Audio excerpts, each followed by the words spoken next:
La guerra che infiamma il Medio Oriente sta provocando ferite profonde nel Libano. L'8 aprile scorso, giorno in cui sembrava si stessero profilando degli accordi di pace tra Stati Uniti, Iran e Israele, nel paese dei cedri si sono sviluppati oltre 100 attacchi aerei in pochi minuti. I numeri danno la dimensione della crudeltà di questo evento. Hanno perso la vita oltre 300 persone e al momento in Libano si contano oltre 2.500 vittime dall'inizio del conflitto e più di 1.200.000 persone sfollate che hanno perso casa, hanno perso i propri beni e si sono trovati dall'oggi al domani in mezzo alla strada. Di questi 390.000 sono bambini. Non c'è una zona del territorio libanese sicura, anche i quartieri cristiani e sunniti sono stati oggetto di bombardamenti. La popolazione locale è scoraggiata e ferita. JRS, il servizio dei gesuiti per i rifugiati, ha riorganizzato i propri progetti in funzione della situazione emergenziale. I nostri operatori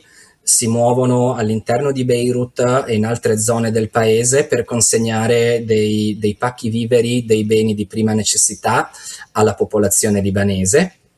E l'altro progetto che è stato realizzato in questi tempi è un progetto di accoglienza, trasformare la chiesa, la parrocchia dei Gesuiti, in un grande centro di accoglienza per famiglie di stranieri e rifugiati. In un territorio come quello libanese, composto da gruppi diversi di persone per etnia e credo religioso, il ruolo di JRS è quello di favorire la pacifica convivenza tra le persone, unica via per una pace duratura. Nella capacità di accettare, convivere e anche amare il diverso.